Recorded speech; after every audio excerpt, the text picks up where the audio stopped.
I know.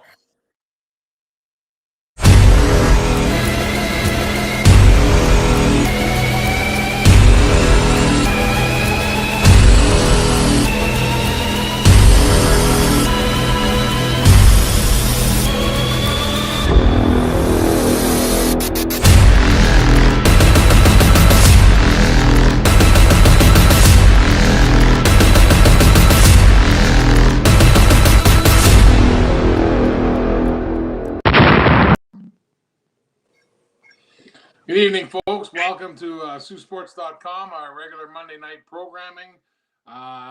No special guests tonight. We're just going to talk some sports. Originally, Jay was going to come on with me and Bono, but he decided to not come on in the last minute. So Dom Deluca is joining us, and Dom will be back tomorrow night. We'll talk about the NHL playoffs. So tonight we have Tony Bonifero, Dom Deluca. Welcome, guys.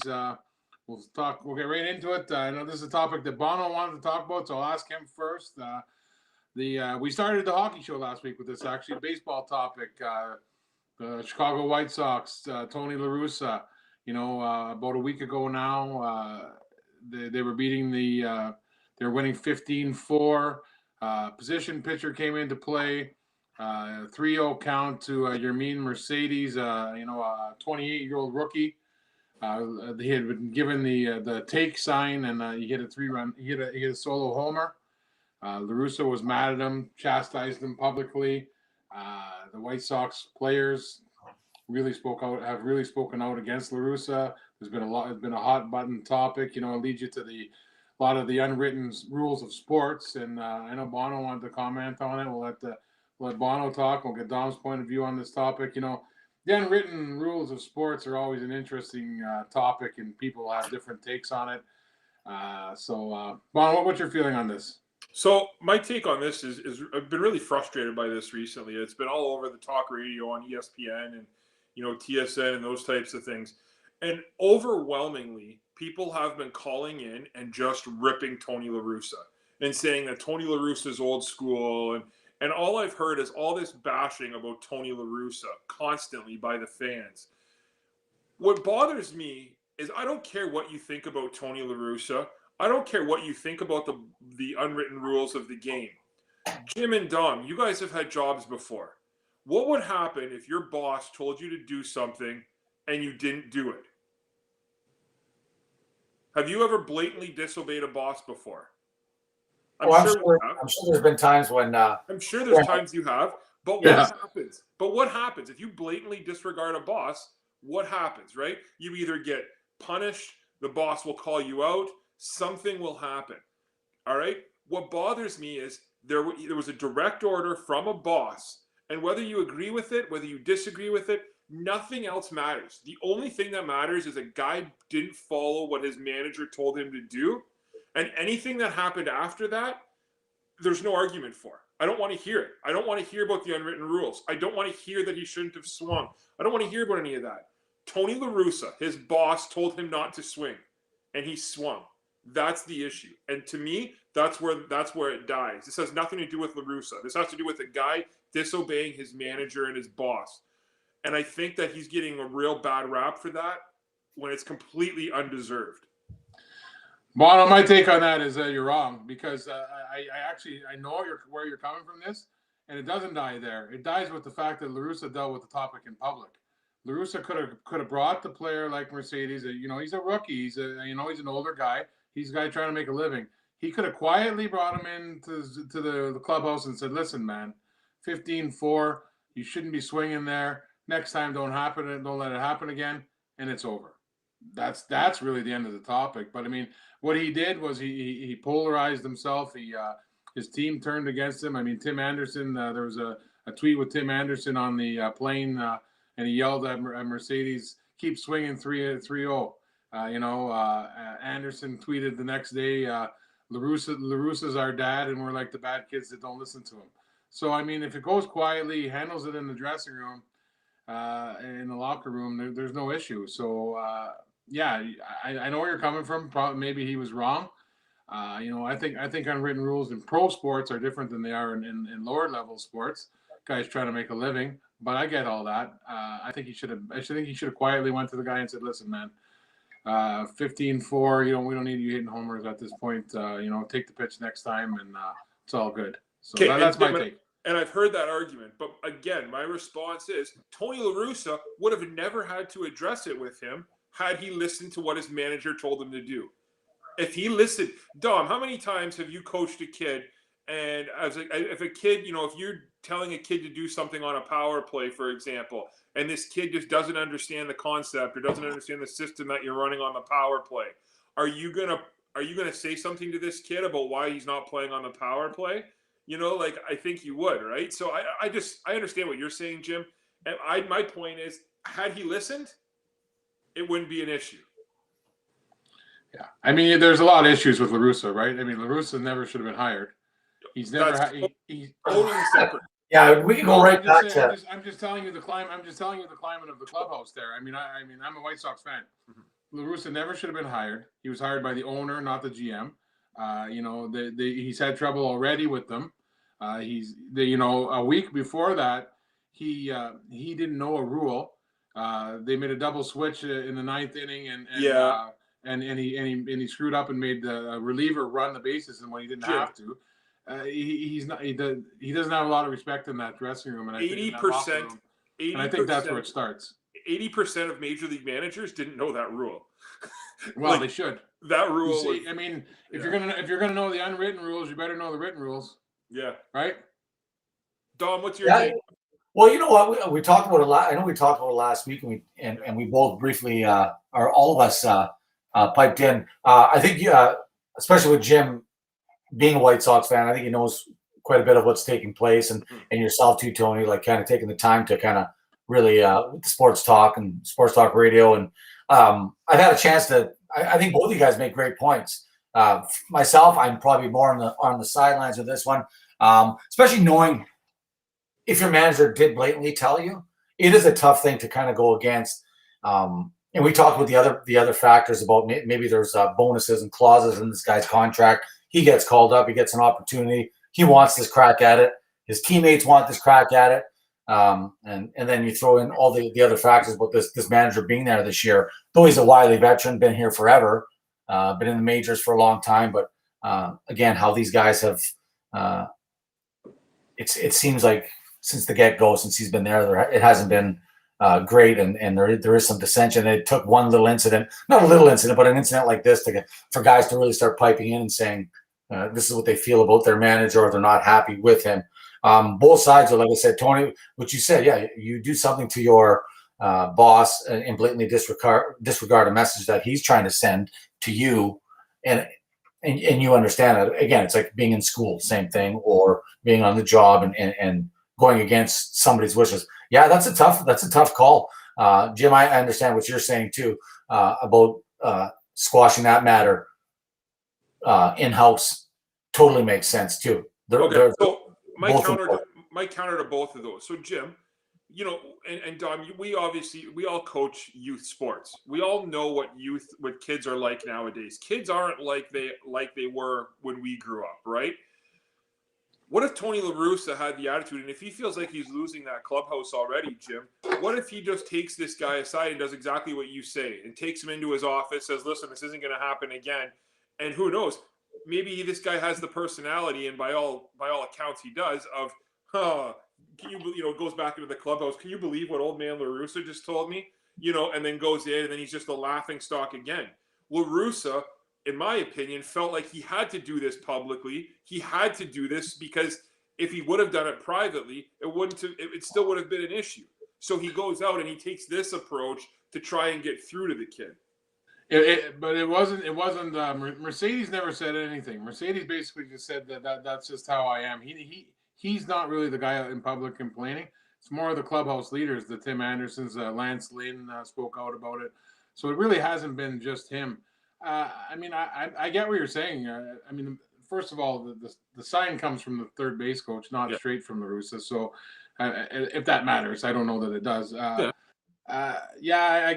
get your point. I really do. I just think it could have been handled a little bit better. And I really think just the unwritten rules of sports. I mean, like why you bring a position player into pitch, and this is what Lance Lynn said. You bring a position pitcher into pitch, everything's off. Like you've already disrespected the game by bringing a position player into pitch, and this happens all the time, and I hate it. When you're watching the game, all of a sudden the left fielder comes into pitch. It's terrible to watch, and I don't think it should ever happen. It does turn into a bit of a sideshow. It is a bit of a circus. It is. Guys are laughing about it, Joe, and it's true.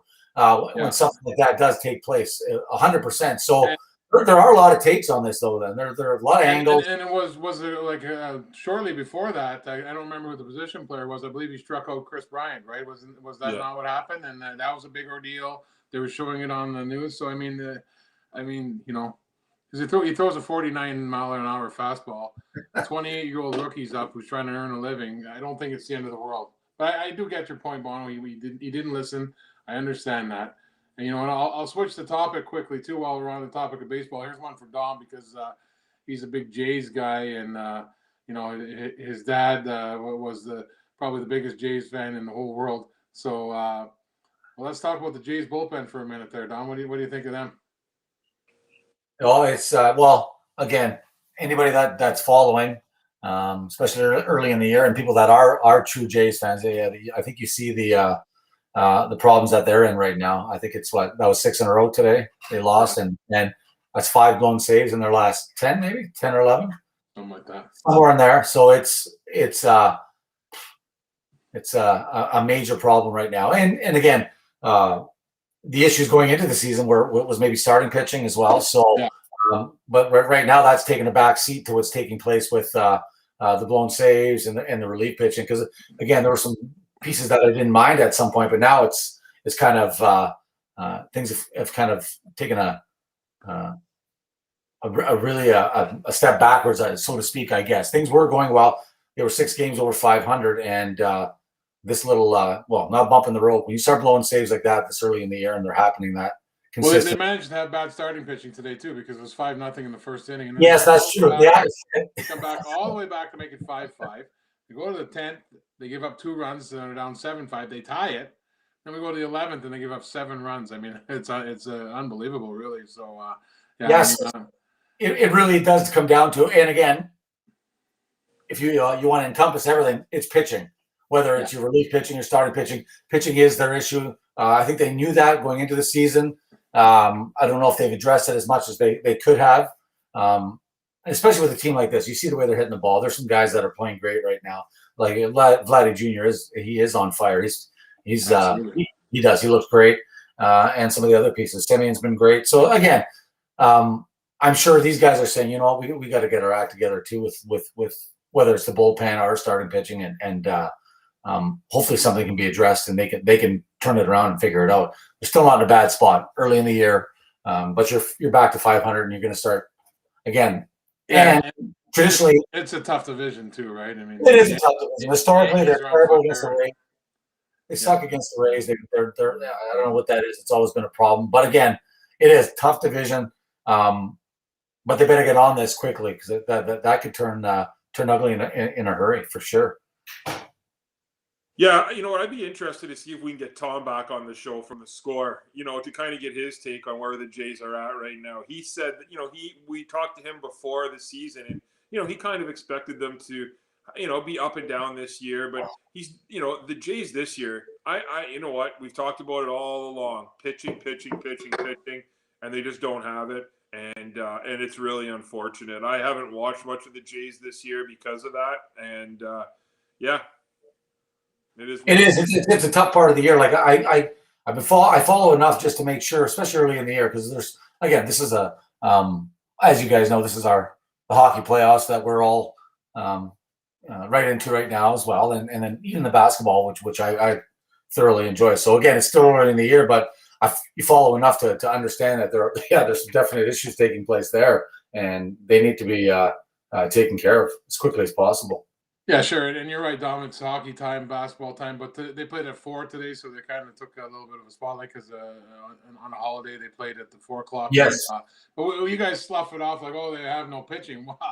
You think that's important going into the season? Maybe they should have maybe addressed that issue. I don't know, but and I did say it as a fan. after Ryu, who he's a guy that'll give you. He's probably a 6 inning guy, and he's solid, but he's not a workhorse. He's not a guy that's gonna, and that's your number one guy. So, I did following even throughout the offseason, I was really hoping to see some changes and maybe maneuvering to go after another pitcher or two. And like we said, 100% that should have been addressed. I mean, maybe the George Springer money. I mean, Springer hasn't played. He's a great player. Don't get me wrong. Maybe the Springer money could have went to Bauer. I'm just throwing what ifs out there, but they're a better team if they do that. It's so true. Yeah.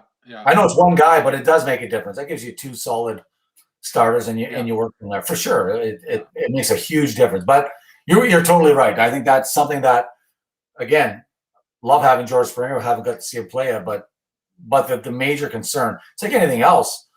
Hockey, same thing. Your goaltending struggles, and you hear in the offseason, well, we got to go after a goaltender. We got to do something. Usually, you're going to want to take care of your most pressing need, and exactly. they definitely didn't do that. So, a little side note too before you guys get a turn to talk. Jim, wonderful haircut. I haven't talked about that. Looking fantastic. Bono, you're looking like a little boy too today. Like I said. A little sun over the weekend, so you're well, you shaved your beard last week, Don. We had to follow suit, eh? So, yeah, I noticed that. We had to look as good as you. Now, a topic I know Bono wanted to talk about, and Don mentioned the NBA playoffs. First off, we'll start with LeBron James. I mean, I'm a LeBron James. I like LeBron. I mean, how do you know? The guy's a wonderful player, and but I tuned in last week in the play-in game, and late in the game there. If you didn't see the play, you would have thought that a sniper came down from the stands and shot him, because he rolled around on the ground for a good 90 seconds after getting poked in the eye, and then he really carried it on. And there's been a lot of jokes made about that going on, and they lost. I believe they lost game one of their series the other day. And Bono, give us a little LeBron James rant, because I know you're dying to. Yeah, I don't know if we're putting Jay on the spot here, but I don't know if he can bring up a highlight from that game last night where he got hurt with Chris Paul. This is my issue with LeBron, is I always hear this who's better, Jordan LeBron argument. And it drives me insane. Can you imagine Michael Jordan played against those Detroit Pistons teams, and Michael Jordan was getting hacked, he was getting punched, he was getting taken out. I honestly don't believe LeBron James could have played basketball 25 years ago if he was in the league.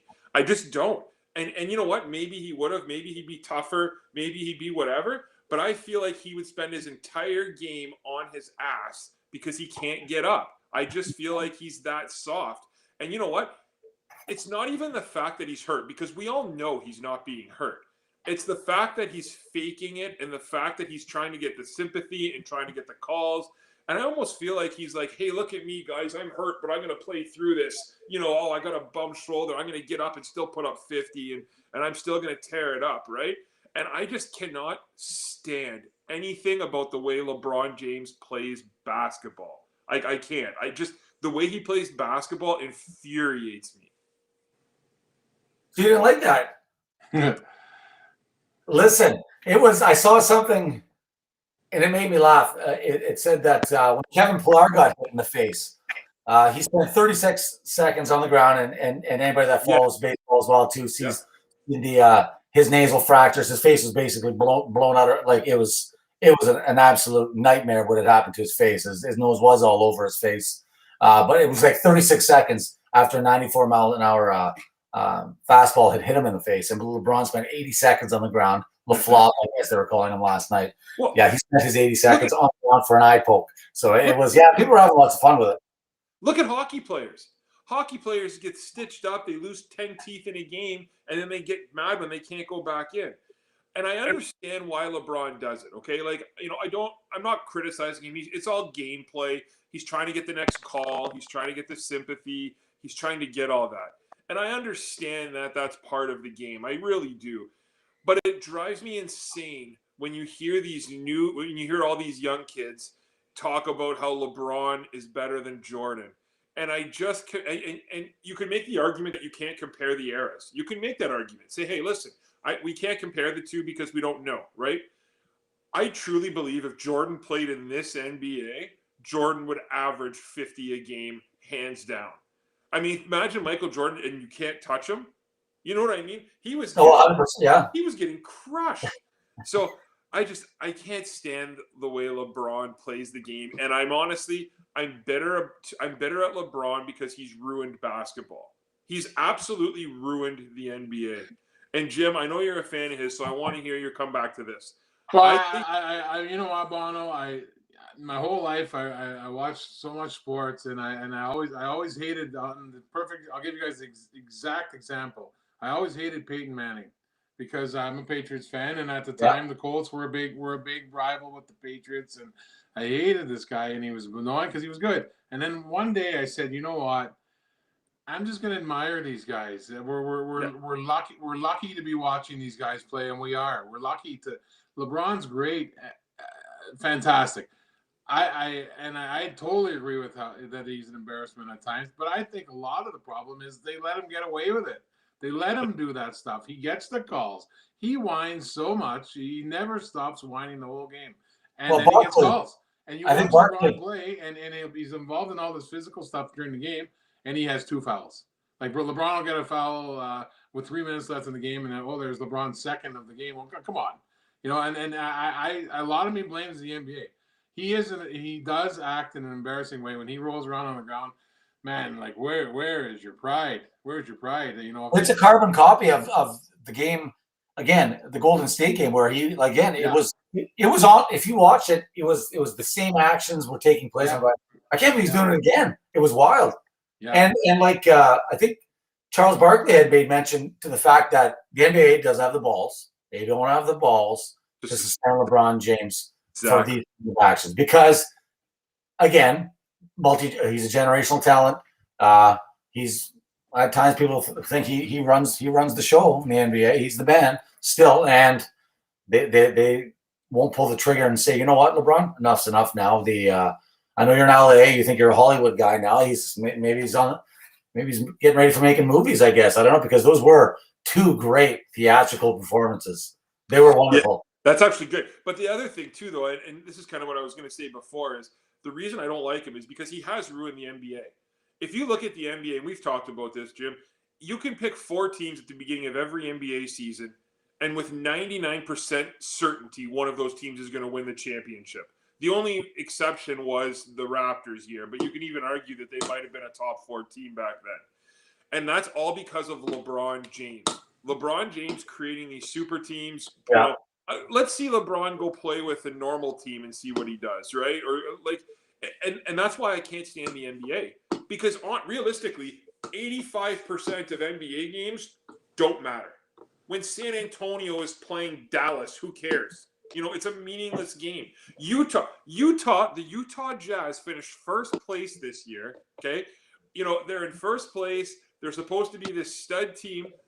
Nobody thinks that the Utah Jazz are winning anything. The Utah Jazz can be knocked out in the first round and no one would be surprised. You know? Well, they might be if Mitchell doesn't come back too, though. So yeah, but it's just. I mean, you know, I like this LeBron angle is something funny. And Bono, you don't have kids yet, so so you can't really. But you'll know where I'm coming from. Could you imagine if your kid acted like that? Like if I was watching a sporting event and one of my kids was rolling around on the ground acting like that, I would be so embarrassed. I can't even imagine. No, Jim, we see. Jim, we're not going to name names here, but in Sioux Minor football, you know, we've seen kids like that. Absolutely. We've seen kids who will just they want the attention. Everybody look at me, and they hit the ground, and everyone and parents come running down from the sidelines. And Dom sees them in hockey. Dom, how many times you see a guy go down on your team?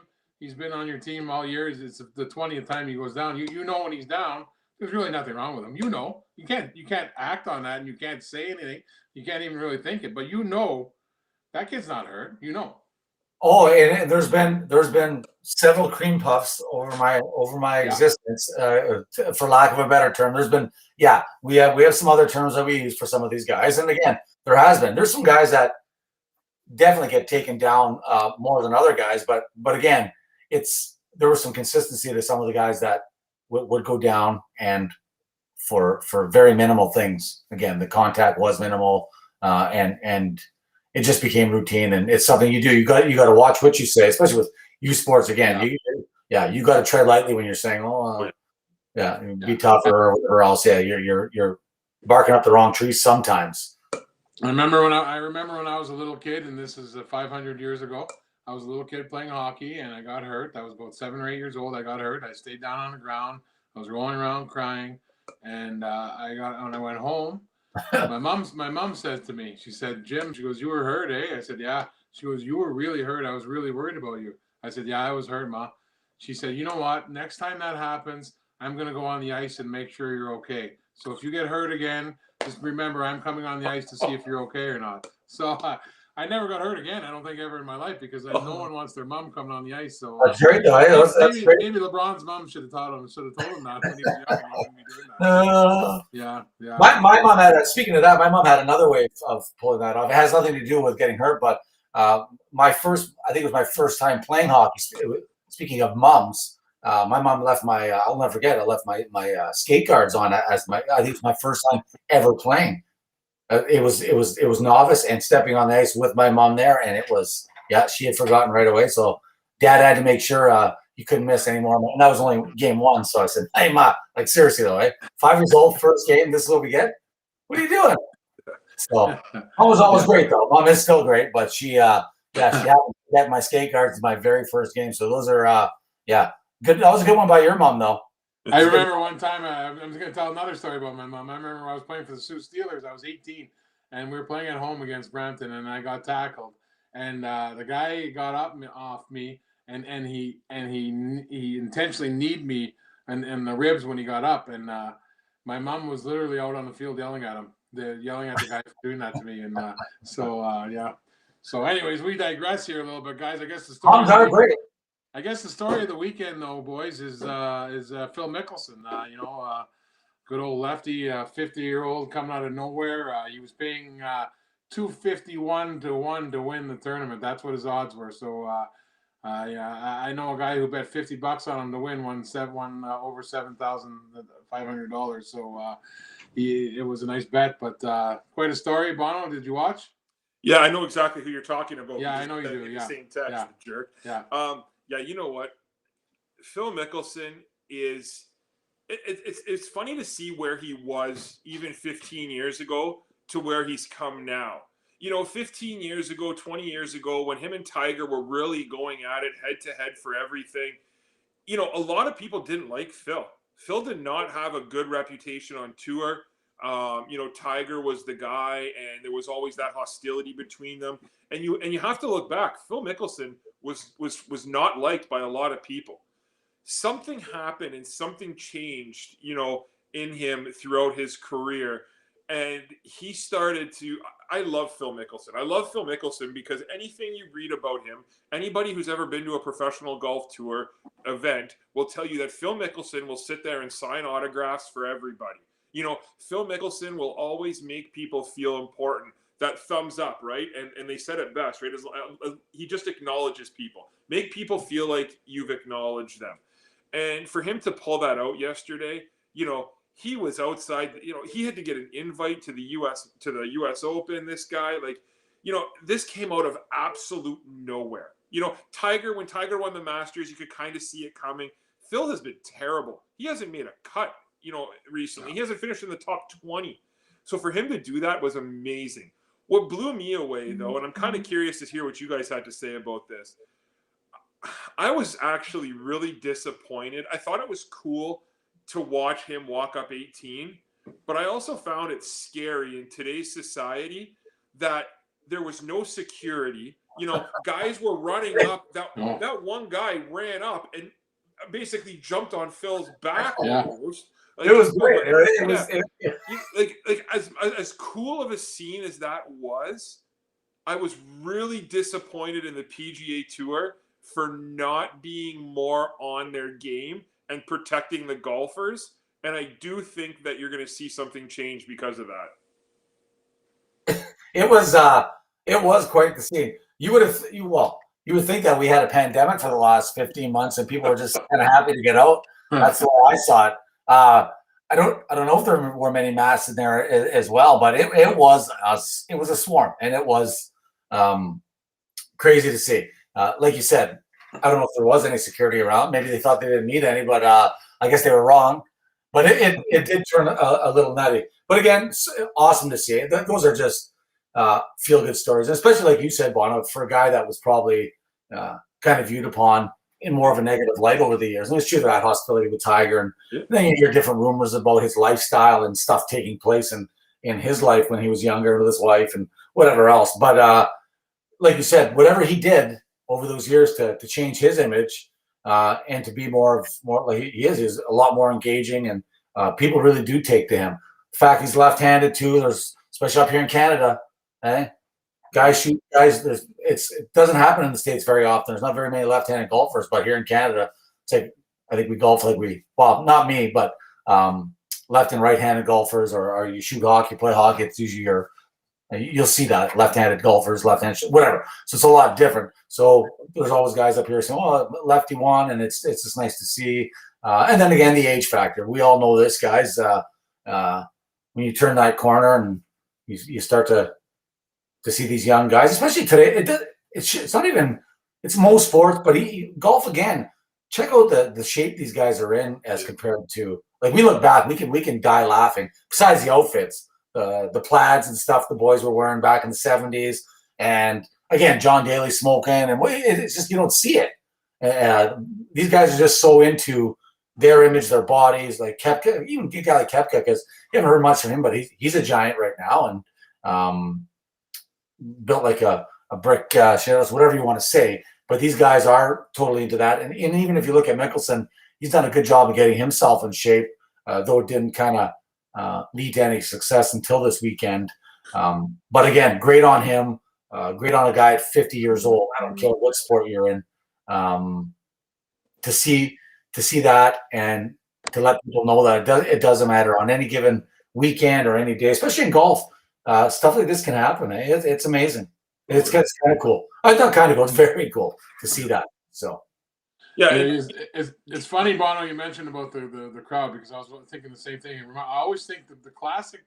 I mean, we grew up. We're a little bit older than you, Bono. We grew up where you'd win the Stanley Cup and the ice would be flooded with players and stuff like that. But the classic example of that to me always is when Hank Aaron broke Babe Ruth's home runs, and everyone sees that clip, but they show it all the time now.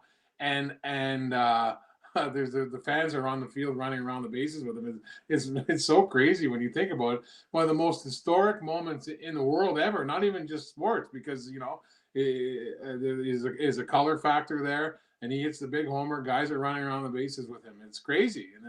And thank God that's kind of gone away. It's kind of fun, but I mean, that's kind of gone away now, and that's nice. And I know we want to talk a little bit about that topic, Bono, but sliding it over just a touch.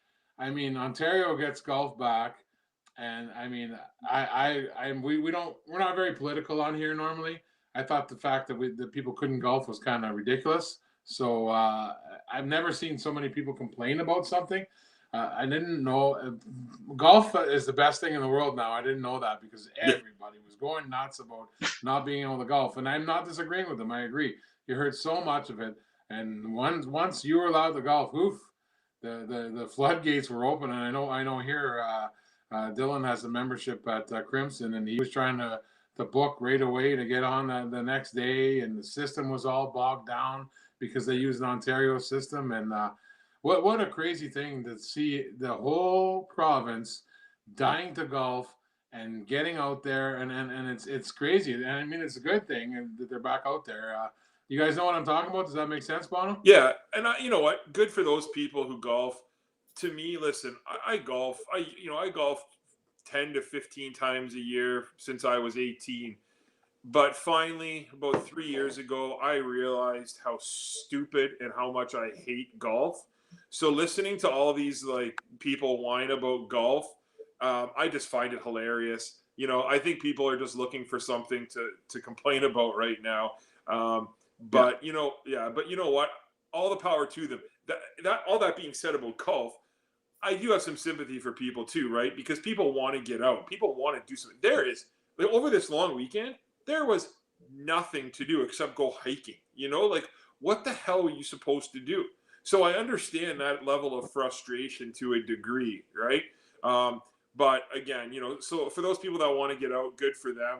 But, you know, people are saying, you know, I saw some posts just like you, Jim, about, you know, people, you know, losing their marbles over golf. And I think there was a little bit of an overreaction, but I know people aren't going to like that, but whatever.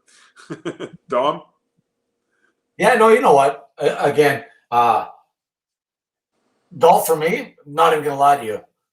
Go to 2 to 3 times a year. That's all I do anymore, and that's probably been like that for 10 years. For me, it's been about 2 things: drinking beer, 100%. Yeah. Not even gonna lie to you guys. Getting out, especially with some of my buddies that come in from out of town, and if we can get together, it's about actually, yeah, having a few beer, maybe even a couple darts on the course, enjoying each other's company, and really not even caring how I play. Never have. But again, there are guys that take it seriously. All right. So Dom, I gotta stop you right there. So listen, as a competitor, you're a competitive person. I know how competitive you are. Okay? Very. This is why I hate golf. Because I'm as good now as I was when I was 18. I'm making the same mistakes now that I was making at 18. Because I don't have time to go out 25 times a year or 30 times a year to get better. So don't you get frustrated at all that you're making the same mistake over and over again? And don't you get a little, even, I get that, because I love playing scrambles, right? Playing scrambles are my favorite thing to do. I love it, right? They're a blast. But don't you get a little bit frustrated, even if you keep duffing, you know, the ball 30 times? Or Listen, I'm telling you, 2 to 3 beer in, you don't even realize how much it helps.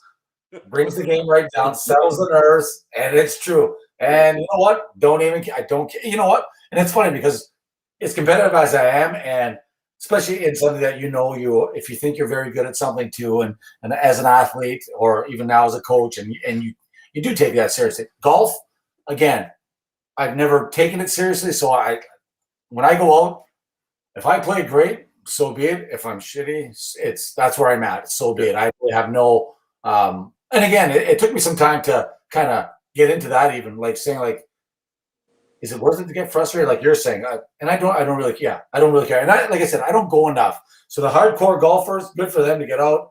They can enjoy it. And I'm surprised it is. There's a ton of them that are out there that couldn't wait to get back. For me, if I get back this year, I'll be surprised even if I get out. That's again the amount of interest I do have in really getting back to golfing. Like I said, if I go, it's going to be because a couple buddies want to get together and have a few, and that's about it. Well, I'll tell you guys right now. Don knows this. He's been with me. I'm the worst golfer of all time. I'm terrible. I've never been good. I can't hit the ball.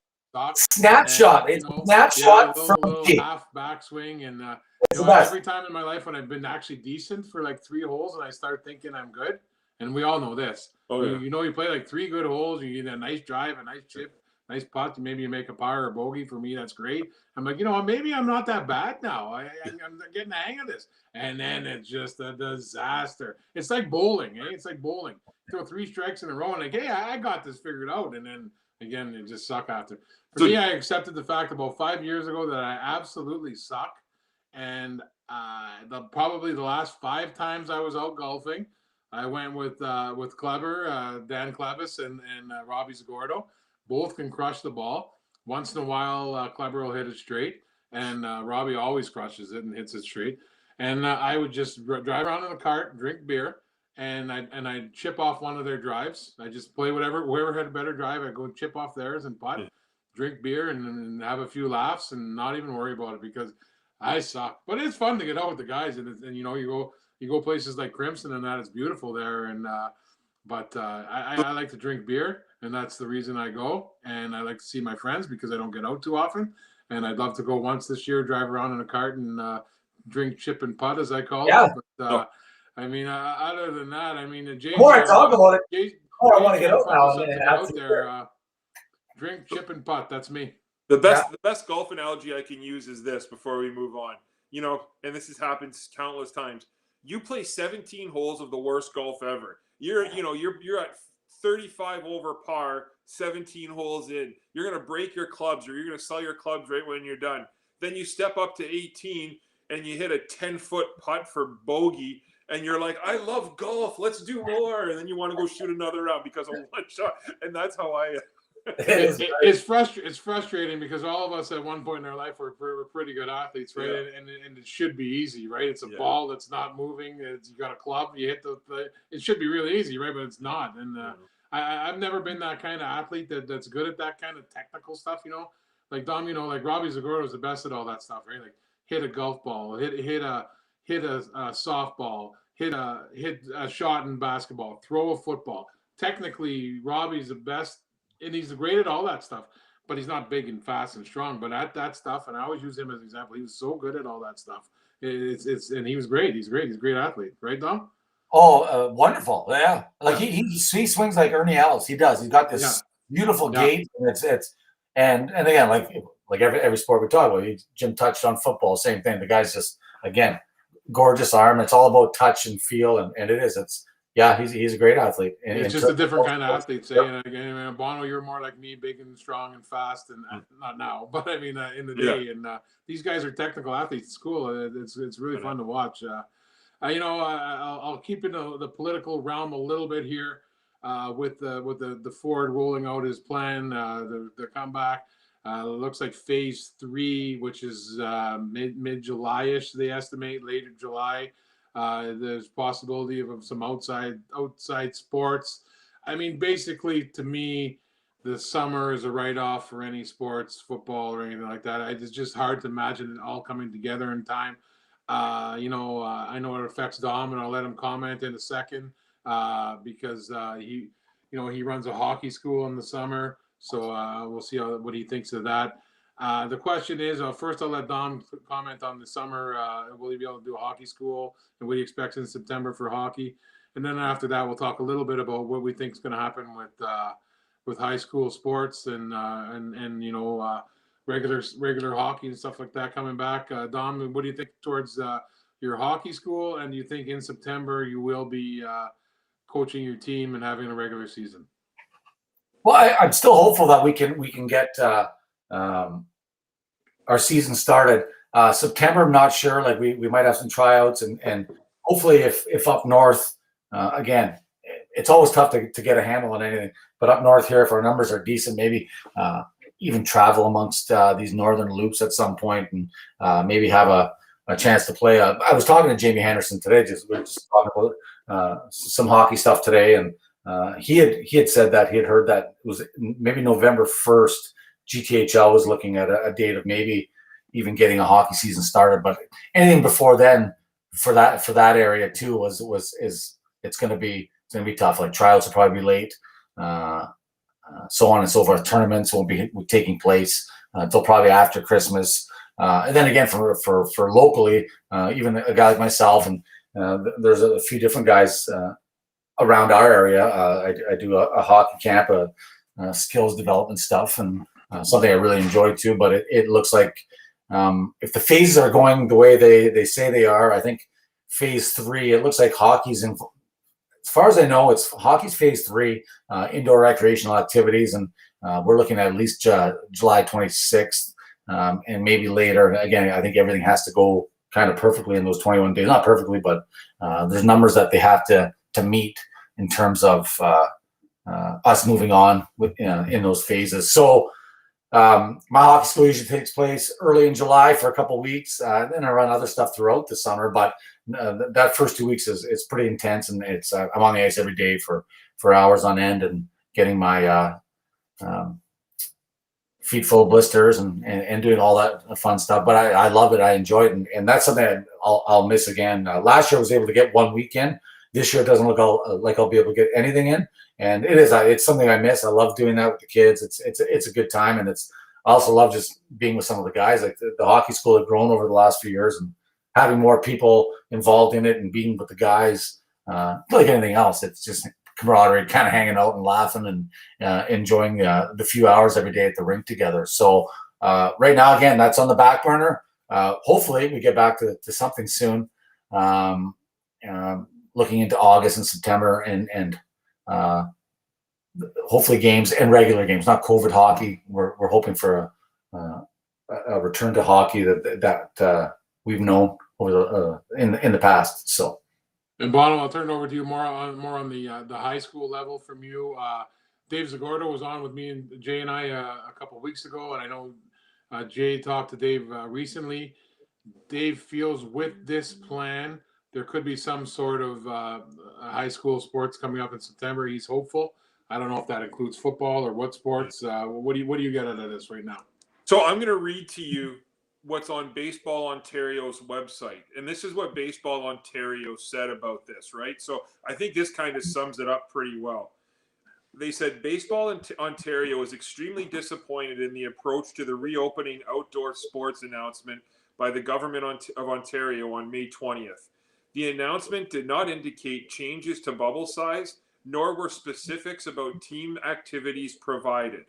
So Baseball Ontario is now left to assume that there are no other changes, or that no other changes have been made or will be implemented, and our projected dates and activities allowed are based upon the information available today still.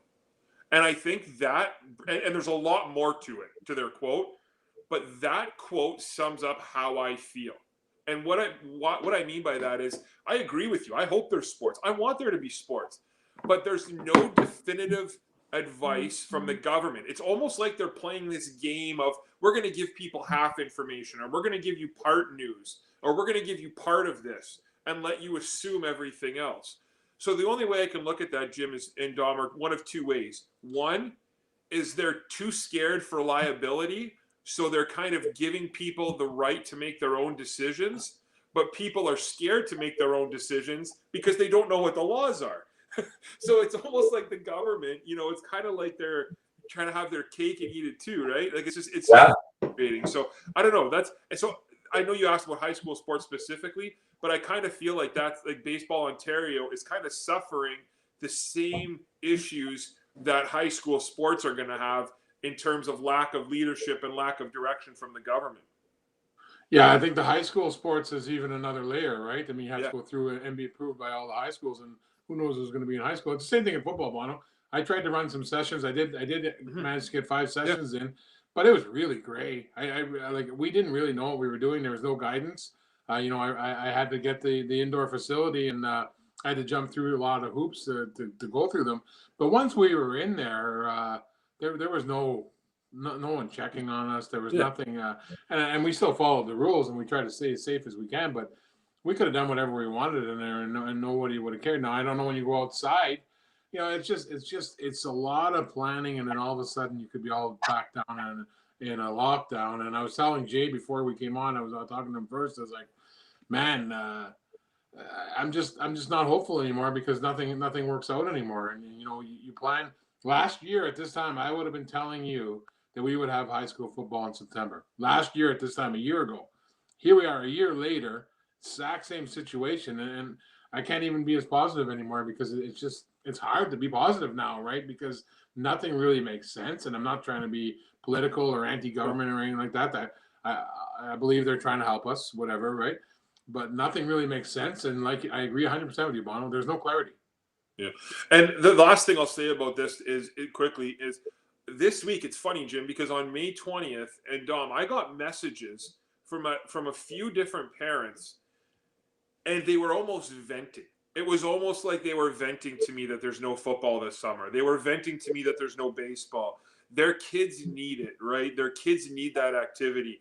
And I understand that aspect of it completely. So I think if more and more parents are starting to, and because the people who messaged me weren't people who are vocal, weren't people who are outgoing, those types of things, but they're getting sick and tired of this.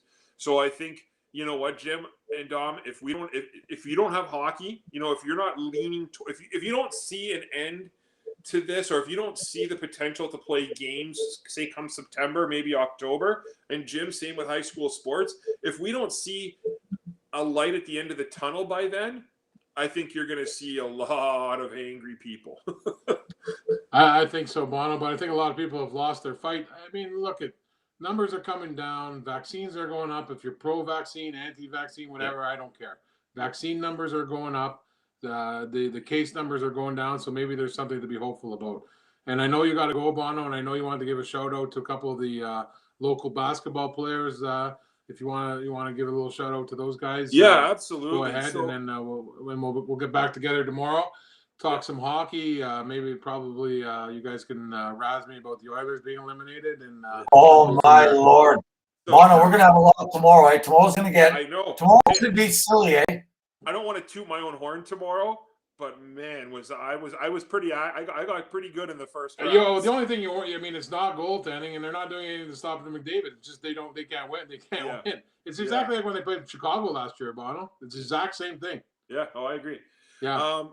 We'll talk about that tomorrow, absolutely. Yeah. But what I definitely wanted I can't wait. Yeah, I definitely wanted to give a shout out to we'll start with Elijah Suffel.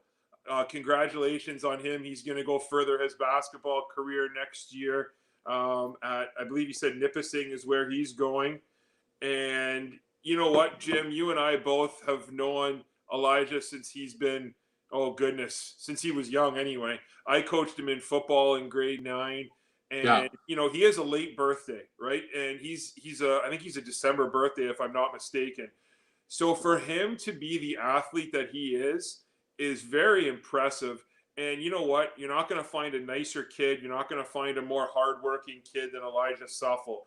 So I'm really happy to see that, he's kind of fulfilling his dream. And congratulations to him, absolutely. And the other two that we wanted to give a shout out to was Bishop and Logan Whitmill. They are brothers. One of them, Logan will be attending Sault College, and Bishop is actually going to be going to Fanshawe. And Fanshawe is quite the school. They're one of the better basketball schools. And I've actually coached against both of these guys. And man, there's something about, especially Logan. Logan's a monster, and Logan can shoot from anywhere, right? And Bishop just likes to take it to the rim. And two really good players, two good guys. So, it looks like they're both going to Sault College now. So congratulations to both of them. That's a huge get for Sault College. And really look forward to watching them continue their career here in Sault Ste. Marie. And then another thing, one thing I forgot to mention, because I just touched on hockey a little bit. You know who's a bad team, and I watched today and I hate to say this, is that Team Canada World Championship team. Man, Dom, are they bad, eh?